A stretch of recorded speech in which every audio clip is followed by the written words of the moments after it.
ছেলে খারাপ হয়েছে এর জন্য গ্রামবাসী দায়ী নয়, ছেলে খারাপ হয়েছে এর জন্য বাপ মা দায়ী। মেয়ে খারাপ হয়েছে এর জন্য গ্রামবাসী দায়ী নয়, মেয়ে খারাপ হয়েছে এর জন্য মা দায়ী। রাসূল সাল্লাল্লাহু আলাইহি সাল্লাম বলছেন, কুল্লু মাউলুদিন ইউলাদু আলাল ফিতরা ফাহুয়া ইউহাব্বিদুনা হিমানাজ্জিসানিহি ওয়া ইউনাসসিরানিহি। প্রত্যেকটা ছেলে মেয়ে ইসলামী ধারণ ক্ষমতা নিয়ে জন্ম নেয়, প্রত্যেকটা ছেলে মেয়ে ইসলামী ধারণ ক্ষমতা নিয়ে জন্ম নেয়। পাঁচ ওয়াক্ত সালাত আদায় করতে পারবে, এই ক্ষমতা তার ভিতরে আছে। দাড়ি ছেড়ে দিতে পারবে, চাঁচবে না, এই ক্ষমতা তার ভিতরে আছে।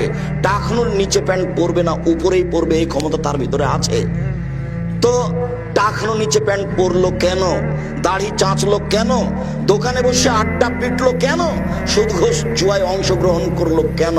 রাসূল সাল্লাল্লাহু আলাইহি সাল্লাম বলছেন, ওর বাপ মা করতে বলেছে এই জন্য। মেয়েটা নগ্ন পোশাকে আছে কেন?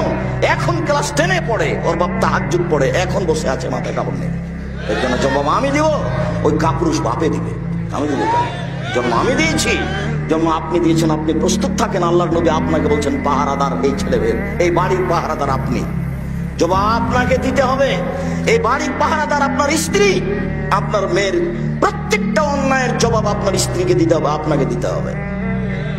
তাই রাসূল সাল্লাল্লাহু আলাইহি ওয়াসাল্লাম বলছেন, 3 শ্রেণীর মানুষ জান্নাতে যাবে না। ভুল বুঝিয়েন না, কথা আমি বোঝানোর চেষ্টা করেছি। প্রত্যেকদিন আপনার মেয়ে স্কুল থেকে আসে বিকাল 2টার সময়, আজকে এসেছে 2:30টার সময়। ওই সময়ে আপনার স্ত্রী সালাত আরম্ভ করতে যাচ্ছিল, সালাত নামাজ পড়বে, এই সময়তে মেয়ে বাড়িতে ঢুকেছে। দায়িত্ব আগে, মেয়েকে আগে জিজ্ঞাসা করতে হবে, আম্মু প্রতিদিন 2টায় আসো, আজকে 2:30টায় আসলে 1 ঘন্টা লেট করলে কেন? এটা রহস্য আগে বের করতে হবে, তারপরে কোনো কথা। এটা অক্ষরে অক্ষরে প্রকাশ করতে হবে, বুঝতে হবে, জানতে হবে। তার নাম মা। মায়ের কারণে এই সংসার, এই পরিবার ভুল পথে গেছে, বাপের কারণে এই সংসার, এই পরিবার ভুল পথে গেছে। বলছিলাম